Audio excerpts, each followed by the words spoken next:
Hello and welcome back to Things No One Cares About, or in today's case, things that only unfortunate people care about. Because today we're going to be talking about a series of unfortunate events. And so these books were really special to me when I was a kid.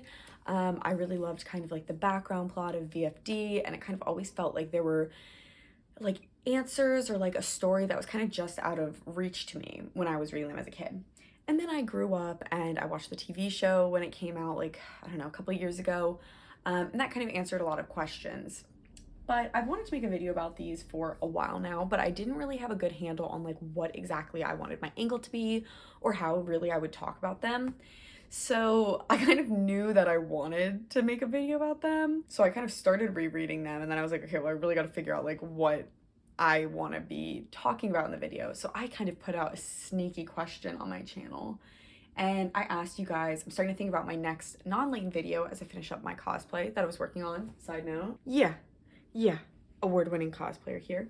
But anyways, I put out that question. I said, what are some of your favorite book series from your childhood? Because I wanted to see, like, one, if anybody would mention a series of unfortunate events, and kind of just like if anybody had any thoughts on that. And I didn't want to like push the conversation there too much. So I asked that, and I actually got, well, I got a lot of really great comments about other series. One of you guys, Robert Brooks, commented series of unfortunate events, and you noted that you had some ups and downs with that. So I was like, well, what were your downs with the series? He said, as for a series of unfortunate events, I think there were too many books for the premise. The VFD plotline felt like it had to retcon a lot for it to work, and I wasn't a fan of certain characters like the Quagmires. Love the film though, and the TV show is okay. I think the show shows off some of my issues, like Snicket clearly wanting to rewrite the story so it's more about VFD than the children, which begs the question, why did none of the VFD members adopt them, etc. I like the early books, but I wasn't a fan of how he tried to make a grander story out of an initially simpler one. And so thank you so much, Robert, for that comment, because that really like snapped everything into place in terms of what I really wanted to talk about with the books, because I really kind of agree with this comment, and I felt like it was retconned. Like when I watched the show, some of the answers that they had, or some of the background plot that they had in the show made a lot of sense, but I was like, I don't remember that happening in the book. But then I also was like, but maybe it was kind of in the book, but just like you had to kind of piece it together, kind of like in FNAF, you kind of have to piece things together. And as a fan of stories like that, like I really like stories where you have to put in like a stupid amount of work. I mean, maybe they're not the best like storytelling wise, but I like kind of a more interactive story. So as a person who likes those, I thought that I would go back and reread the whole series, kind of paying a lot closer attention to the VFD plot and kind of those extraneous details, anything that's outside of the plot with the direct plot with Violet, Klaus, and Sunny. And I would take notes and try to see just how much of that VFD plot line you can put together on your own. And so that's what I did. I reread the series, and I left these little lovely fun sticky notes anytime that something came up related to the VFD plot or the background plot or anything like that. And then I went through and converted those sticky notes into a massive sticky note board on Mural. You know, I don't have any sponsors on this channel, but if Mural ever sponsored people, I would love to be sponsored because I love this website. It's perfect for things like this. But anyways, I converted those notes onto here. Before I get into that though, I've got a couple of caveats with my process here. So the first caveat is that I'm only using the books. So there's the book series. There's also a movie that came out in like the early 2000s. Then there's the show. And there's also actually a couple of other materials. So there's a sequel series, kind of, not a sequel, I guess more of a prequel, but there's a related series that Lemony Snicket wrote called All the Wrong Questions. I did not include those in here. And I also did not include any additional materials that were published around the same time as the original 13 books. So this includes, I think he had like a website, or he had like a web page for like Lemony Snicket that did give a little bit of lore. There was also like, I think it was another book or something called like Letters to Beatrice, or I think this was published on the website. I did not include those, although I did kind of read them, but they weren't really worth it, honestly. Like it was just getting outside of what I wanted to do, because I think that those materials are kind of part of the retconning, and that's not the purpose here. The purpose is here to see what we can figure out from these original books. I did Again, I didn't read All the Wrong Questions. I didn't read those books, but I did kind of like look some things up just to confirm my assumptions. So, for example, in reading these, I assumed that Bee and Lemony Snicket were around the same age. And so I kind of confirmed that just by like looking some stuff up. And it's kind of confirmed in the later books. So didn't use them, but like I only confirmed ages, honestly. And then the last caveat is, if you look here, I'm actually missing the first book. So I didn't include this in my reread, and I feel okay about that because I know it's the first book, but if you see here, like the earlier ones have like 4 or 5 sticky notes, because again, this plot only comes up at the end. So I didn't read it on this reread. I've reread the first book like a million times, so I feel fine about missing it. I don't think there's anything groundbreaking that I missed in there. Let's get into the plot. So I've tried to film this part 3 times. The first time, halfway through me filming it, I realized it didn't really make any sense, so I stopped, like readjusted my script, filmed it, and then when I was editing, I realized it still made no sense. So I redid my script entirely, and I hope this time makes sense because I did not intend this video to be this like long to make. But anyways, now we can get into the plot. So in a world with so much evil, good has to really make a concerted effort in order to prevail. And that's why some really good people created a secret organization called VFD. You may say, Leah, what does VFD stand for? And I'm glad you brought up this very fine discussion, because VFD stands for everything and nothing. It can really stand for anything, as you know if you read the books, but here we can say that it stood for the Volunteer Fire Department. So these men, women, and people of unspecified gender fought fires, and they've put out all sorts of fires. So real fires and metaphorical fires.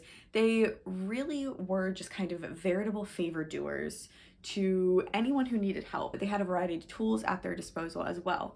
So like any good secret organization, they used secret codes, they used secret tunnels, they had secret hideouts and secret like headquarters, and like any excellent secret organization, they also used a host of finely trained animals. So these included lions that would sniff out smoke, then they had eagles, and they had fish. Like any bad secret organization though, factions sort of began to form, and they started to have tensions within this organization. So suddenly it seemed like there was a good side and a bad side within VFD, and members sort of scrambled to take action. So fearing that the bad side would burn their houses down, one good member took a family known as the Denouement family. One good member took their young triplets, from their home and hid them away in the VFD headquarters in the Mormon Mountains.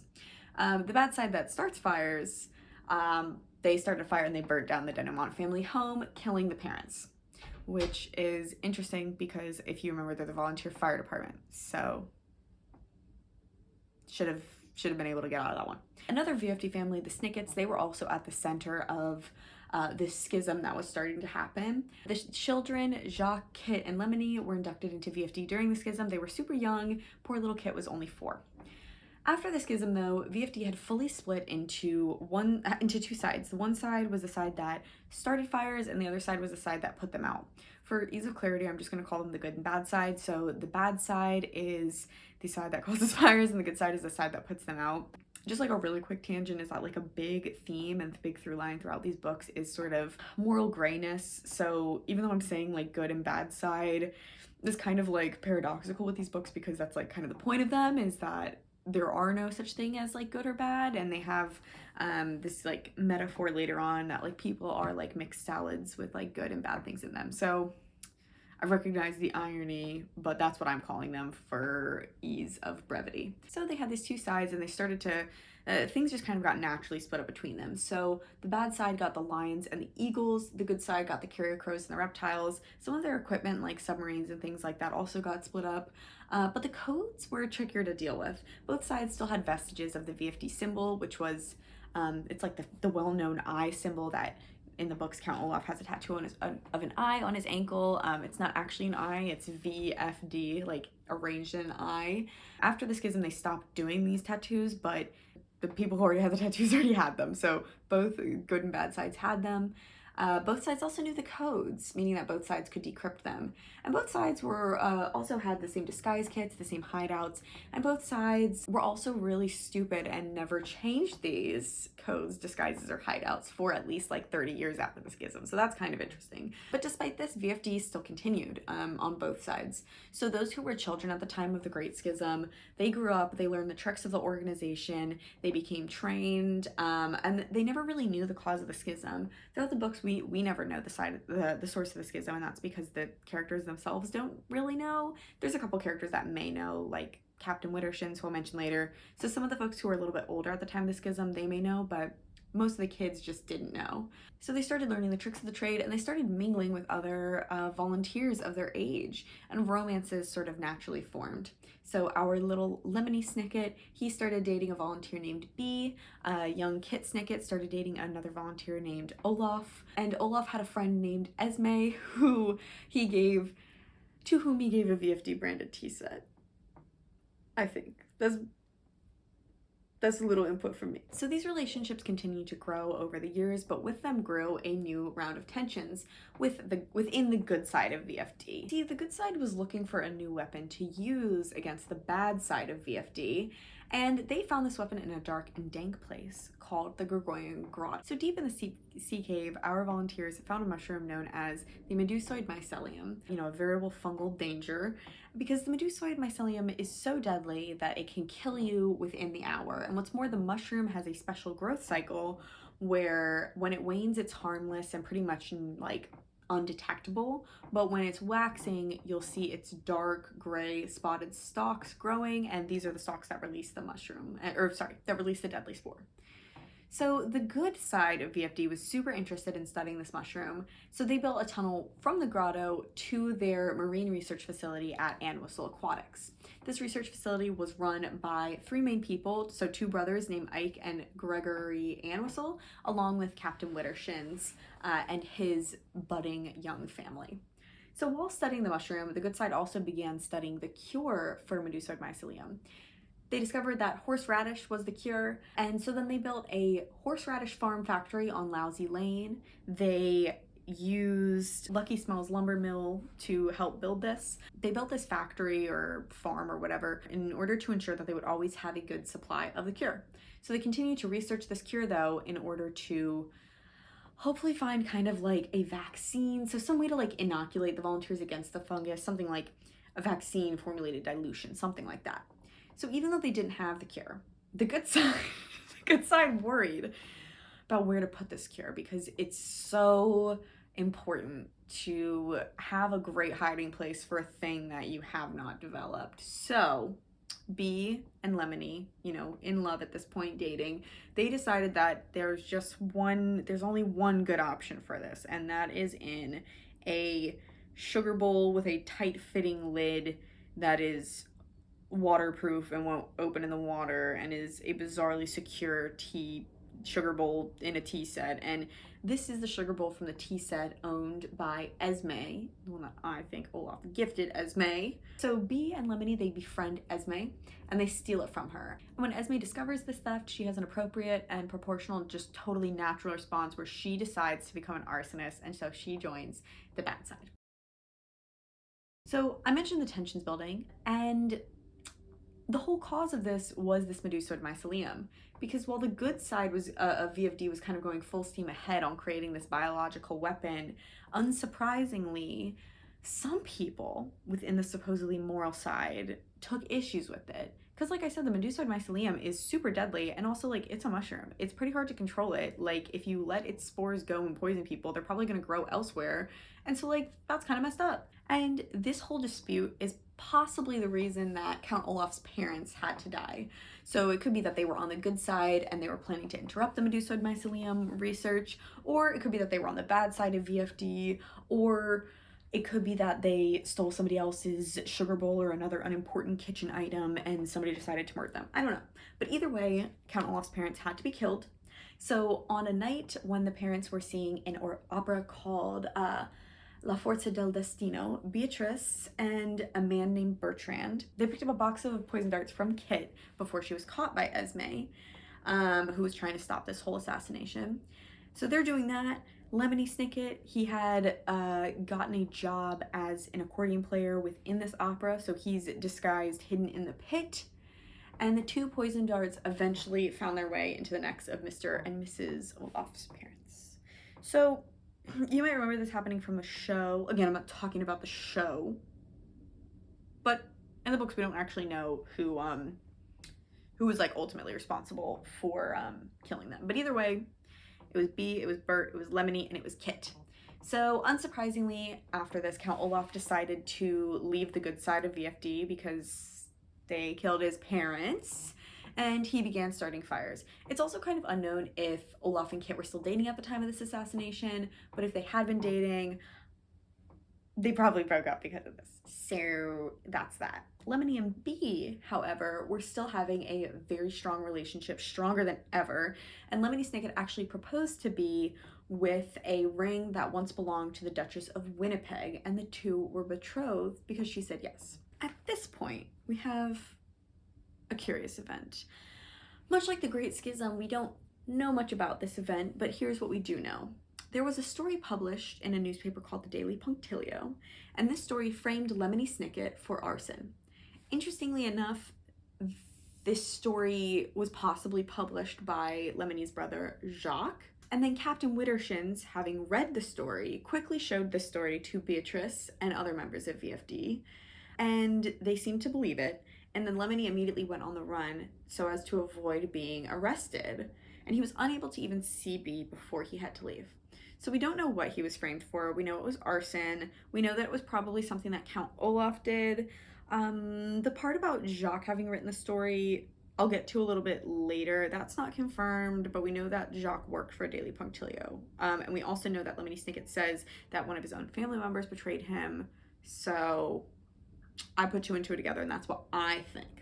But after reading the newspaper, Beatrice wrote a 200-page book explaining why she could no longer marry Lemony Snicket, and she sent it to him via carrier pigeon. And then she returned the ring from the Duchess of Winnipeg. She returned it to Kit Snicket. After this, Lemony tried to clear his name and tried to explain this to Bee, tried to explain like what happened. Jacques and Kit started compiling the Snicket file in order to clear his name as well. I'll come back to this, but if Jacques did write this original article, like maybe he wrote it by mistake or his motives changed, or maybe he didn't write it at all, I don't know. But either way, Jacques and Kit started compiling the Snicket file. We can be sure though that Kit and Jacques found Olaf to be the most likely suspect for the actual arsons, possibly in like retaliation for the part that Lemony played in killing his parents. So that's why the Snicket file is mainly a file proving Count Olaf's crimes, which I'll get back to later. But they continue for years to compile this file to try to prove it and to try to prove all of Olaf's like crimes. So things mostly stayed the same for 15 years. Again, things mostly stay the same for 15 years. And I will return to this number in the rant portion of today's video. So things mostly stay the same for 15 years, though Bee is now with Bertrand romantically. The two are married and in an interesting series of events. The wedding ring is the same ring from the Duchess of Winnipeg, because like Kit then gave it to Bertrand, who gave it to Bee, although Bee doesn't wear it, she keeps it in a box, so that's interesting. But anyways, finally, after 15 years, Lemony Snicket has the perfect opportunity to speak to Bee, and this opportunity is at a masquerade ball held by the current Duchess of Winnipeg. So he knows that Bee will be there, so he goes dressed as a bullfighter. He evades some guards, and then finally he sees her. She's dressed as a gray dragonfly. They have a moment alone out on the balcony.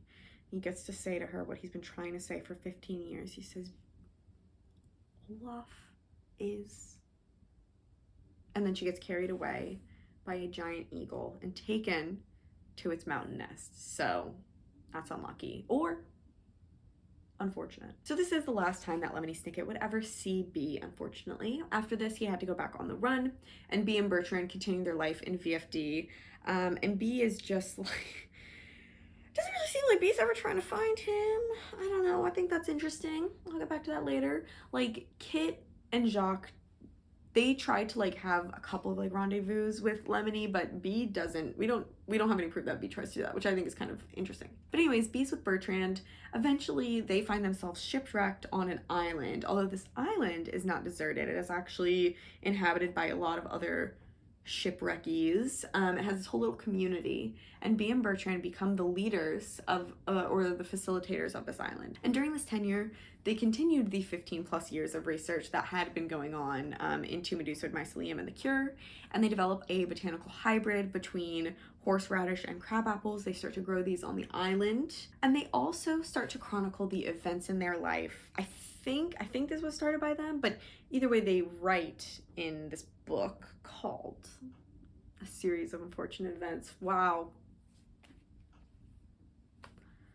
Good one. They also started to create a tunnel from this island in the middle of the ocean to the Ann Whistle Aquatics.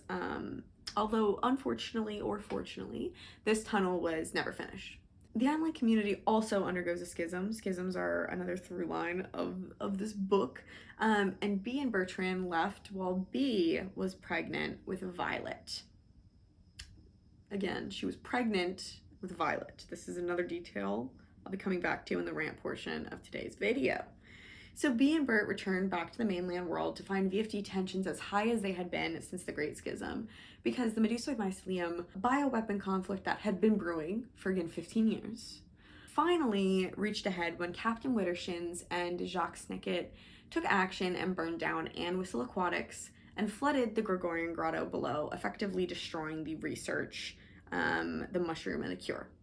So unfortunately, Gregor Ann Whistle perished in this fire, and Fernald, Captain Wittershin's stepson, Fernald lost both of his hands and his reputation. Because Jacques, wanting to hide what he had done, he used his position at the Daily Punctilio, and he wrote an article framing Fernald for this fire. So this is kind of what I was saying. I feel like it's at least possible that, like, not a foil, a counterpart, I guess, to what happened to Lemony Snicket. So that's why I'm like, maybe it makes sense that Jacques wrote that article as well.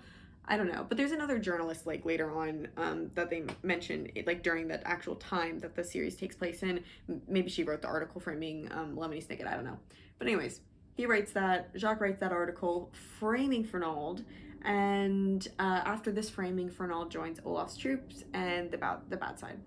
So after this fire, the bulk of the Medusoid mycelium research is lost, and all that remains of like this kind of era and this goal is some form of the cure that at some point was put in the sugar bowl, some Medusoid mycelium that are secretly growing in the grotto below the burnt down Ann Whistle Aquatics, and the botanical hybrid on Shipwreck Island that it doesn't seem like Beatrice and Bertrand told anybody about. So I don't know, but that's still there.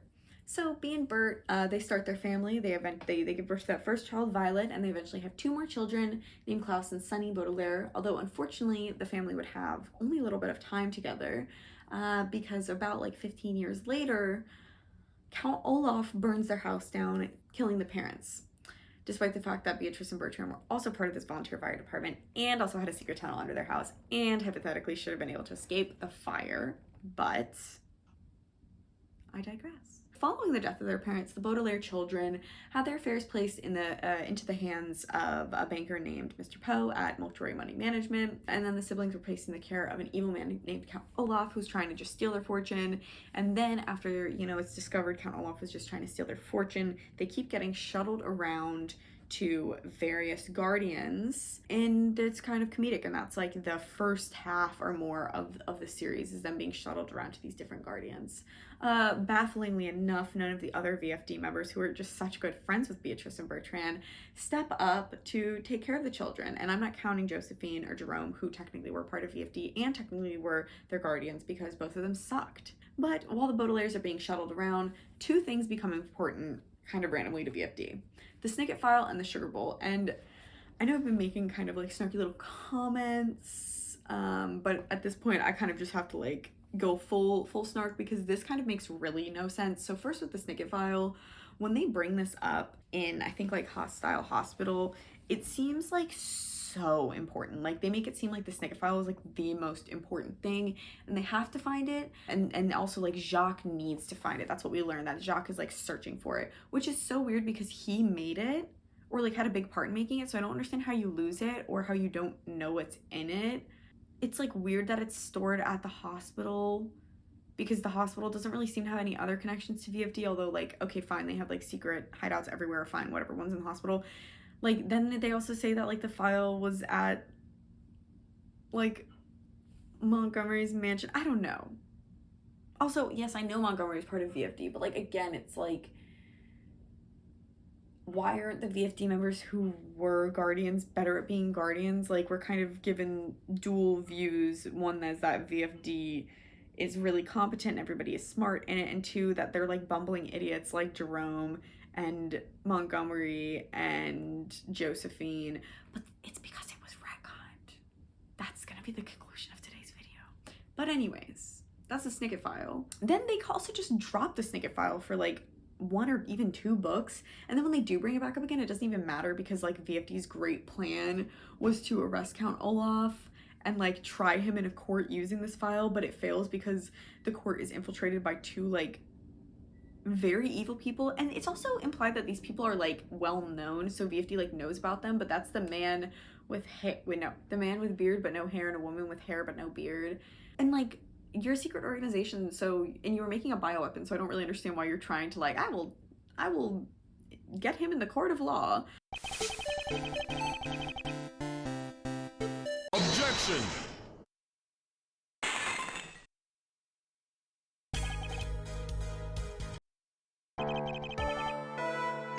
But 2, you don't like recognize like the big bad people in your world. But anyways, then the second thing that comes up is the sugar bowl. And this one really pisses me off because we know it has the cure in the medusoid mycelium in it, and everyone desperately wants it before they even know that medusoid mycelium survived the destruction of Anwysl aquatics. Or maybe if a couple people know, it's like, it doesn't matter because they bring it out of the grotto during the events of the Grim Grotto. But people are after the sugar bowl way before that, so I don't know why they want it so bad. Like, maybe Esme just wants it because it was at her literal sugar bowl and she just wants the bowl back. Like, fine, I'll get that, I'll buy that. But like, why does everyone else want it? I don't understand. And also, it shouldn't even be that important because the cure, again, is literally horseradish. Go to the grocery store. I don't understand. Or just go to Lousy Lane. You literally made a production factory for horseradish, or farm product, I don't know, farm factory, I don't know, but you produce horseradish. We know it's still running because Lousy Lane still smells like horseradish, so I don't really understand why they want the sugar bowl so bad. I know, again, in these books, it's never confirmed what's in the sugar bowl. The show's answer, and the answer that I think makes sense, is that it's like some form of that inoculated cure. So I do understand why then it would be more important than just like plain horseradish. I think like the main theory, because I think like this is a source I didn't technically use because I don't even remember where he said it, but I think Daniel Handler, the real author, but the representative for Lemony Snicket, he said that like somebody was like, oh, what's in the sugar bowl? And he was like, of course, it's sugar. So people think that it's like some like horseradish or like cure infused sugar, pretty much like a sugar form of the crab apples that are growing on the island, so it like would inoculate them. And that's fine. Okay, it makes sense then why they want it. But again, like, it's not that important if you don't have the mushroom. Like, as far as they know, the mushroom's like not a thing anymore, so I don't really get that. But anyways, I'm speeding through the events of the actual book because we're already kind of past the things that I wanted to talk about. But just to kind of wrap up some things that happen in the book series with the characters I've already mentioned, is by the end of the series, Jacques dies, Olaf dies, and Kit dies right after giving birth to a child that she conceived with Dewey Denouement, who also dies. And that child is named Beatrice and then raised by Violet Costenseni. So again, the books are, I'm kind of shitting on them a little bit because the part that I'm talking about of the books, this kind of subplot with VFD, is really not a big portion of the books. Like in the last book, this is how many times it comes up.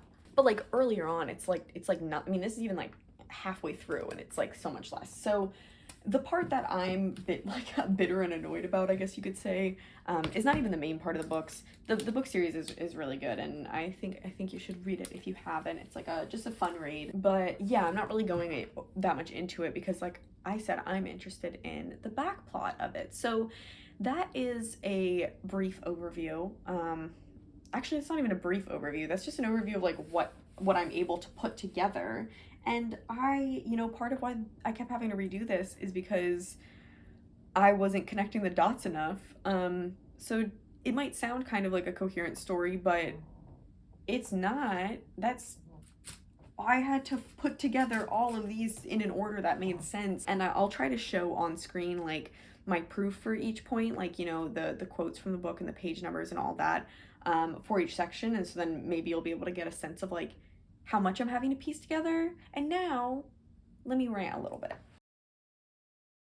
So, my main grievance with this plot, besides the fact that I definitely think it was retconned, but my main grievance, and the thing that I think would fix a lot of the problems that I have, is that Lemony Snicket, the crime he should have been framed for, should have been the burning of animal aquatics. And that makes so much sense. Like, I swear. So what I think happened is that he, like, Daniel Handler, Lemony Snicket, whatever, wrote like the first couple books, realized he wanted to have this bigger plot with VFD, had an idea which involved Lemony Snicket burning down animal aquatics and being like framed for it or whatever, or like that being why he's on the run. And then he looked back to see like if he could do that, and then like it didn't make sense. That's what I think. Now, so what I said earlier was that like, and with that, the comment in one of the community posts I had mentioned that the show was kind of Daniel Handler's way of like redoing the plot how he wanted, which I do agree with. And in the show, the crime that Lemony Snicket ultimately like is revealed to like be on the run for is killing Count Olaf's parents. Or rather, he took the fall for B, even though, like, in the show, I think B was the one who actually did it, and he takes the fall for B so that she doesn't have to go on the run, which I like. I think that's good, and I think it works out really well in the show. I think the show is also really, really good. In my opinion, for the books, the poison dart thing and how Count Olaf's parents die, that's really small. Like, it's really small, and again, that's one of those things you kind of have to put together. But I think that it should have been burning of animal aquatics, because that's like the main schism that's important in the book. Also, I think that makes sense because it's an arson and this whole book series revolves around fires, so I feel like that would make a lot more sense. And there's just like two stupid details that mess this up. And one of the stupid details does happen at the end, so hypothetically, if that is the plot Lemony Snicket wanted to write or Daniel Handler wanted to write, he could have made that happen. The main detail that messes this up is that when Beatrice and Bertrand left the island that they were shipwrecked on, they were pregnant with Violet. Beatrice and Bertrand are together, unless if Violet is secretly Lemony Snicket's. I don't hate that idea, but I don't think that's the idea. But anyways, so if we know that they leave the island after he was framed, then we look at the other detail of them on the island, which is that they were trying to build a tunnel to the not then destroyed Anne Whistle Aquatics. And so then we can kind of put those things in an order. The order of those events have to be Lemony Snicket getting framed, them getting pushed off the island, and then Anne Whistle Aquatics destroyed. So that already messes things up. And some of the reasons why I think that it would have been so good is because I think it would have made so much sense with some of the other themes. I think this book is super interesting for like a lot of the nuance in it. One of the nuances being that Lemony Snicket is so in love with Beatrice even after her death, and that colors a lot of the ways that he writes about her. And I think it colors the fact that we don't know anything about Bertrand, the guy she eventually ends up with, even though we kind of have proof that he was in VFD for a while, and Lemony Snicket hypothetically knew him fairly well too. So I think that's really interesting, and I think that kind of plays into a little bit of how we understand B's character, because I think based on some of the actions that B has done, I think that we can say she's a fairly immoral character. Again, one of like the through lines is like good and bad aren't really accurate descriptors for people, but regardless, Beatrice does some really horrible things. And I think that, coupled with the fact that her and Bert are really hell-bent on creating this cure, I think that puts them more on the side of the people who wanted to continue developing this bioweapon. So they wanted to develop the bioweapon, but they still wanted to develop this like inoculation cure that would protect them and all of like their allies and stuff. I think developing a bioweapon is bad. As I was starting to put together this timeline, I was like, oh my god, this makes sense.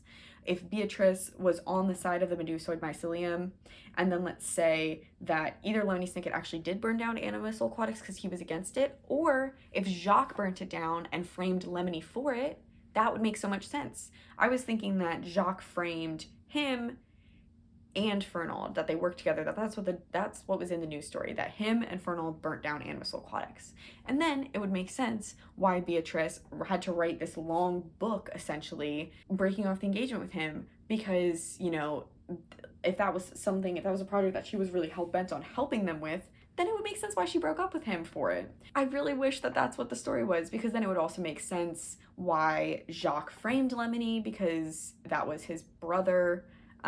You know, but he framed him because the fire was something he started, and the fire killed Gregor and Whistle. So it's not just a arson, it's also like murder. So I think that would have been so good. I think it would have worked thematically so well. But instead, all we have here is he was framed for something, and it was something Count Olaf did, which like makes sense. Count Olaf is like the big bad, but I think that that's so much less interesting, and I think that it also involves itself less with like the interesting nuances of this book and the whole kind of through line that good people do bad things sometimes, and that bad people also do good things sometimes. So I think that that's like, I wish that that had been what happened. It also makes it like, when we don't know what Lemony Snicket was framed for, it also makes it really confusing, because we're left with like a whole bunch of questions like, why did B believe the article? I mean, it's never explicitly said that B believes it. I guess it could be that she breaks it off with him because she just doesn't want to be wrapped up in it. I don't think that's the case. She's already in a secret organization, like on the run from authorities at points, so I don't think that makes sense. Like, it's really hard to imagine what kind of crime Olaf could have framed him for that, at least at the beginning, members of VFD would believe he did. Like, I don't know what that could be, because it would have to be something that B would believe, or something that B wouldn't want to disprove. Another thing that I thought would have been an interesting thing is if Jacques framed Lemony for burning down Anne Whistle Aquatics, but it was something that Beatrice actually did. And so though even though she loves him, she's too selfish and doesn't want to clear his name because she knows it would mean like exposing herself or whatever. So that's one thing that's annoying. I really wish we knew what he was framed for. The other thing that really bothers me was that 15 years that I harped on, because that makes this timeline so long. We don't get like a lot of dates or like numbers to put to things, but we do have a couple. We know that the Great Schism happened when Kit was 4. We don't know how old Kit is, but I think it's fair to say that she's probably like, I would say at the oldest 35. We also know that the schism happened at least 18 years before the events of the Slippery Slope. That would put the schism at the earliest, at the most recent point it would be 2 years before Violet was born. I think that's a weird time to give, because I think that the schism had to be way early. I think the schism had to be about 30 years ago, based on a couple things. I mentioned this 15 years. I think it's really weird. I think it's so weird that they have this tension building for 15 years. Where I get that 15-year number is from the part where Lemony Snicket is discussing the ball, because he says he has been waiting to give Beatrice this message for 15 years. So that means that there's 15 years between when Lemony Snicket was framed and this ball. If we start putting ages to people, and one of the things that I did kind of like confirm using a later series was that Lemony and B are about the same age. Okay, let's say Lemony Snicket, the youngest, the absolute youngest I think he could have been framed for this, and I still think this is too low, but the absolute youngest I'm willing to go is 15 years.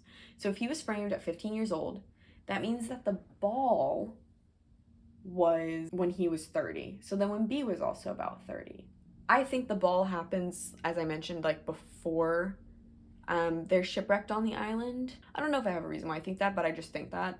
I think, no, actually this is why I think that. I think that because I think that them getting shipwrecked, I think they're shipwrecked on the island for a little bit, and then they get kicked off the island. And then I think pretty soon after, Anne Whistle Aquatics burns down, because I don't think Violet is alive when Anne Whistle Aquatics is burned down. That's just what I think.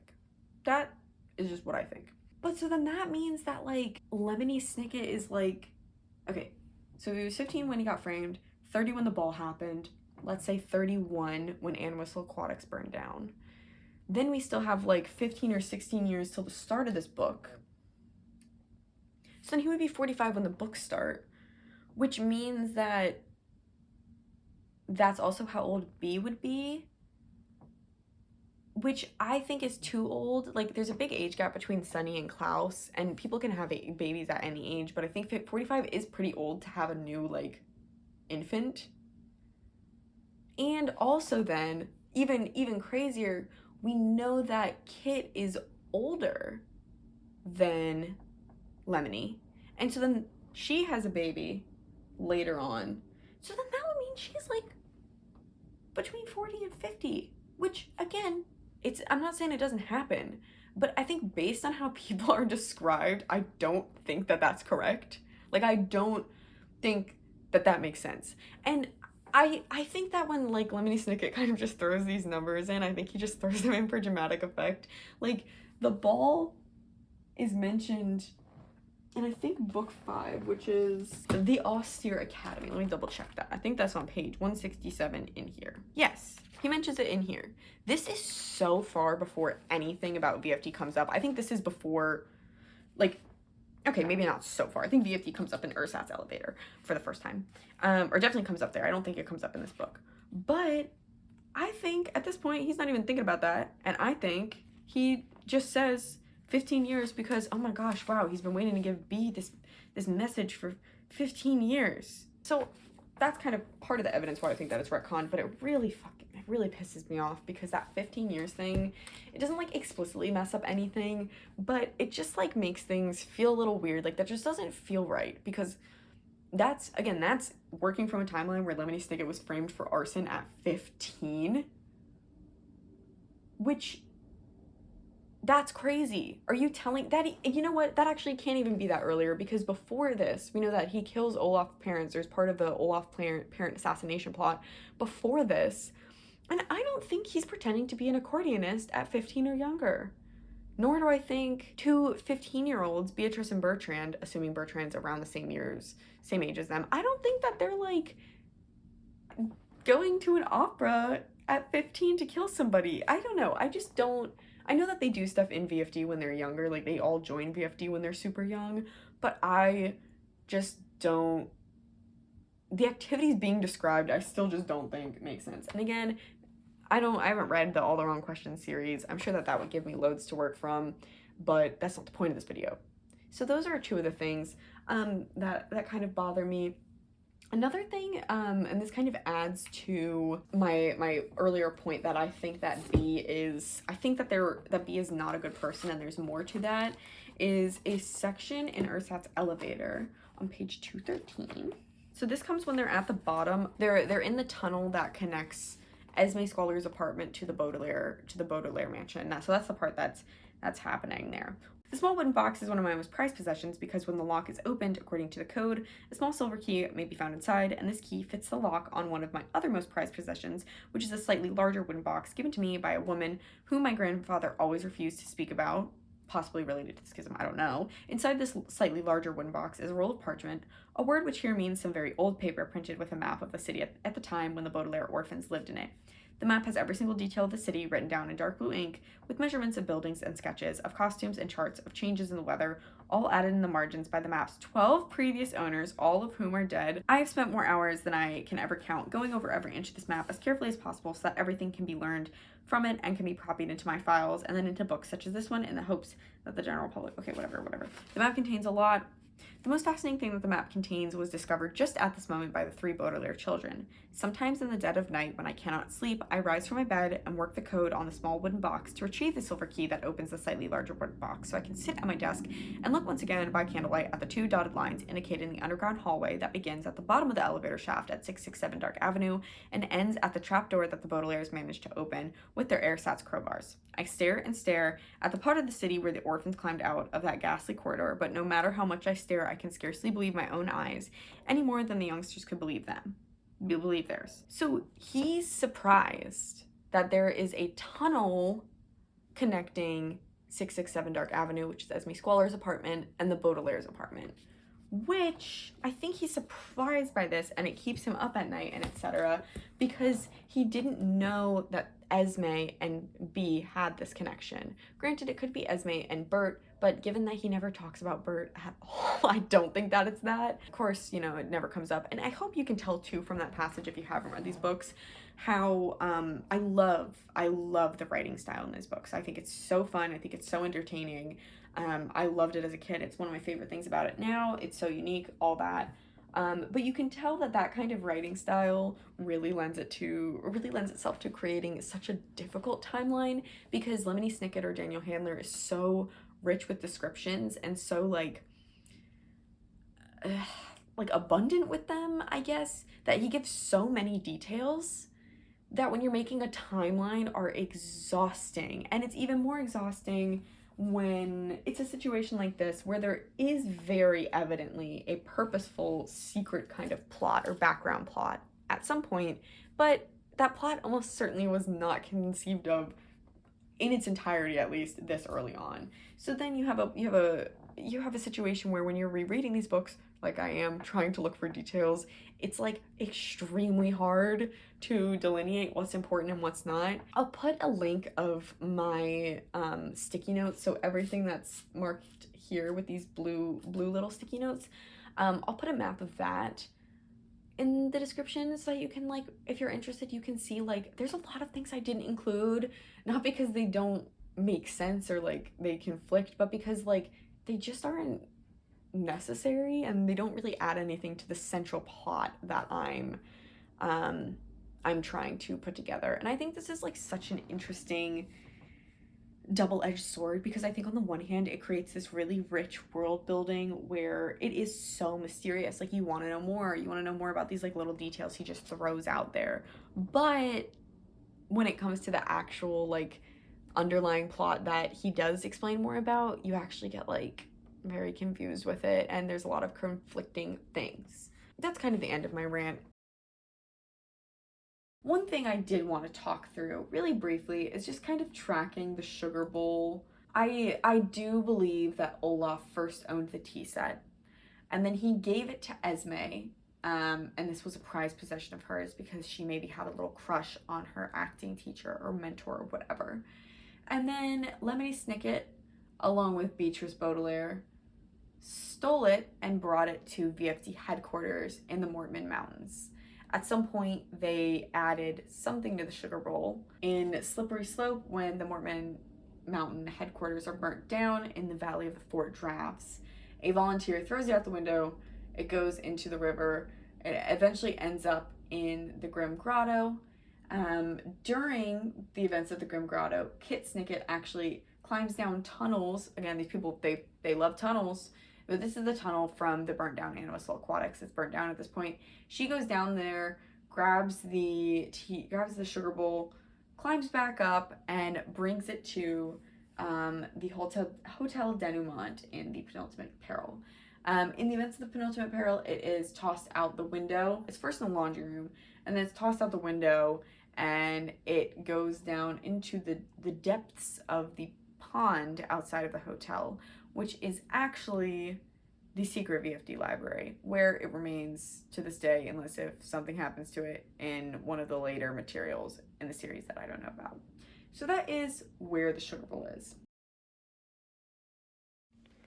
Okay, so just another thing I just wanted to go over, mainly because like I said, I had to make like a lot of notes for this. I don't want all of them to go to waste, but I just wanted to give like kind of a little family tree of everybody at the end of the series. So these are all the things that have happened between people. Again, it's like hard to tell when some of the stuff happened, some of the stuff I talked about, but I'll just go through it. First, we have Violet, Klaus, and Sunny. These are the three main characters of the series, obviously, and their children. Violet's like 15, 16. Klaus is like, I think like 14 or something. Sunny is like an infant or like 1. Their parents are Beatrice and Bertrand Baudelaire. They were in love, but they're dead, obviously, by the start and the end of the book. Beatrice, they were killed most likely by Olaf. Beatrice and Lemony Snicket had a love affair that didn't end well. Lemony and Olaf are enemies because Lemony Snicket killed Olaf's parents along with the help from Bertrand, and Kit. Kit and Olaf were also in love at some point, although they broke up. I think actually though when they broke up, I think it was from something that Olaf did, so maybe not from like Kit killing his parents. I don't know. Jacques and Olaf are also enemies, and Olaf ultimately kills Jacques. Esme and Olaf are related in a couple of interesting ways. In the ersatz elevator, it says that they know each other because Olaf was Esme's acting teacher, although it kind of seems like Esme was part of VFD, so I don't know. But they were together up until Penultimate Peril, or they got together in ersatz elevator and then broke up in Penultimate Peril, and Esme possibly died. Then we have the Calibans, which are more important in the show. Like Olivia Caliban is like kind of like a main character in the show, but Miranda and Olivia Caliban are sisters. They were all part of VFD along with Thursday, who was Miranda Caliban's husband. He eventually joins Olaf's troop and the evil side after being on that shipwreck island. They also have a daughter named Friday, but she thinks her dad's dead because that's what her mom told her. Olivia Caliban is also known as Madame Lulu. That is conjecture by me because we know that Madame Lulu's name is Olivia. We know that Miranda Caliban had a sister named Olivia Caliban, and I think also that is kind of corroborated by the show. So that's what I think. Then we have Captain Wittershins and a random couple. I've just put Mrs. and Mr. because we know that Captain Wittershins was married to a woman who died, but prior to being married to Captain Wittershins, she had a previous husband, and together they had Fernald and Fiona. So Fernald and Fiona are Captain Wittershin's stepchildren. Fernald is the one who lost his hands in the burning of Anwistle Aquatics and then joined Count Olaf's troop when Jacques framed him. I didn't draw a line here, but there's a line here. Captain Wittershins also is pretty, evil, in my opinion. I think he's secretly evil. Not really secretly. I think he's just a person who thinks he's good, but he's actually not. Because it's pretty bad that you burn down Anwistle Aquatics, and you let your stepson get framed for it. But anyways, that happens. Fiona has a, little puppy love romance with Klaus. But then she kind of weirdly defects. I don't know. She's kind of a weird character in my opinion. I like her. I like the way they did her in the show though. Captain Wittershins also knew Aunt Josephine, and also was very close with Isaac and Gregor Anwistle, who were brothers. So Isaac Anwistle, also known as Ike, was married to Aunt Josephine, and then he died. Gregor Anwistle also obviously died in the burning of Anwistle Aquatics, like I mentioned. But so they all knew each other. They're kind of what I call the marine arm of VFD, but they knew each other because Captain Wittershins used to patrol Lake Lachrymose and knew Josephine. I think the Lachrymose leeches were also kind of part of VFD's animal troop at some point, but that's them. Then here we have Dewey, Ernest, and Frank, and these are the denouement triplets. So these were the ones who were taken at a young age to the VFD headquarters, and they were taken by a woman, not sure who, and then their house burned down and their parents died.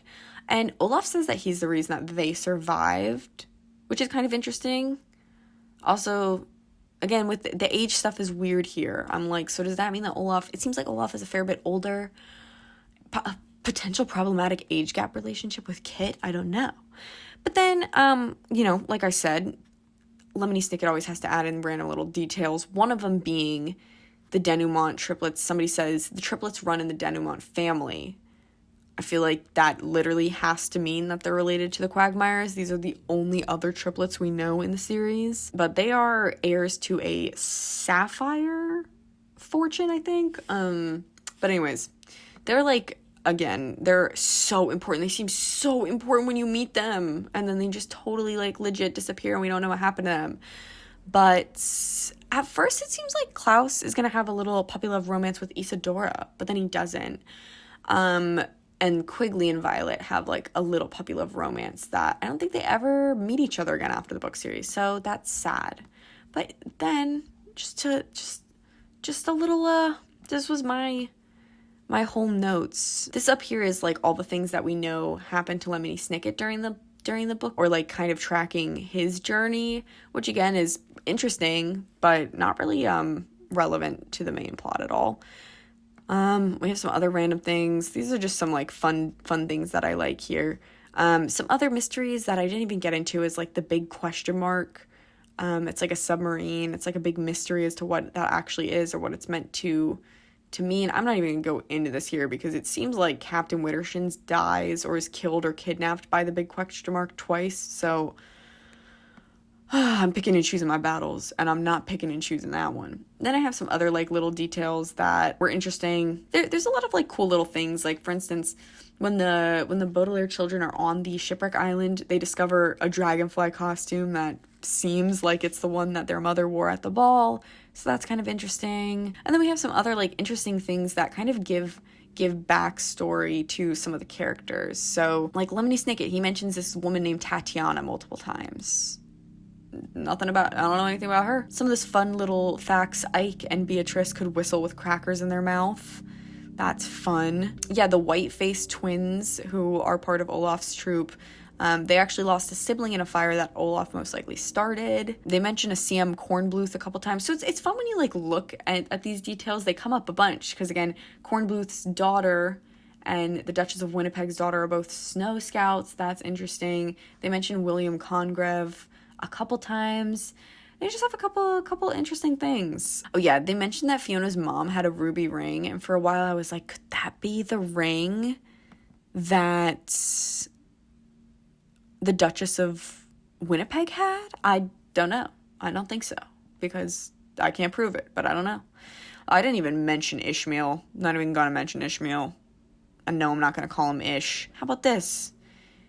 Kit Snicket helped to build the Q keg. Jacques Snicket proved that the royal garden fire was arson. Maybe that was the arson Lemony was framed for. I don't know. And Lemony Snicket had marmosets. How fun. Not useful. Never mentioned it. So, in conclusion, this book was retconned. This book series was retconned. I think we can all probably agree on that to some degree of certainty. I would like to read the All the Wrong Questions series. I read the first one, maybe two, a long time ago. Really loved these books. I reread them so many times as a kid because, like I said, the tone is just so fun. One thing that I always loved about them as a kid is Daniel Handler does such a good job of talking to the reader like they're smart, which as a kid I really appreciated it. Another like main motif that again the show nails is all the kids are smart and all the adults outside of the VFD adults, which despite how this timeline might make it seem, the VFD adults are really rarely mentioned, especially not in the first part at all.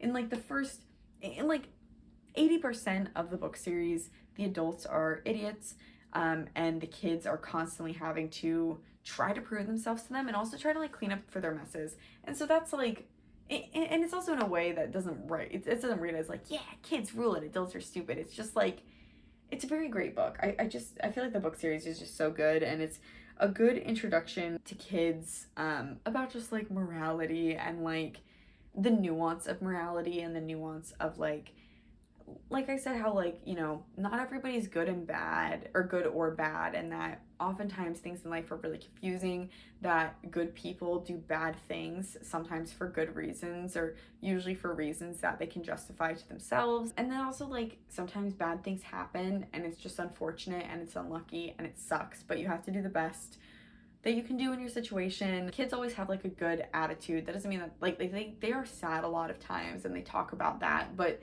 you know, they approach things with a can-do attitude. So I really love, you know, I would like to read the sequel series. The reason that's holding me back from reading it is, you know, kind of going back to like the comment I mentioned at the start that really helped snap things into place for me in planning this video.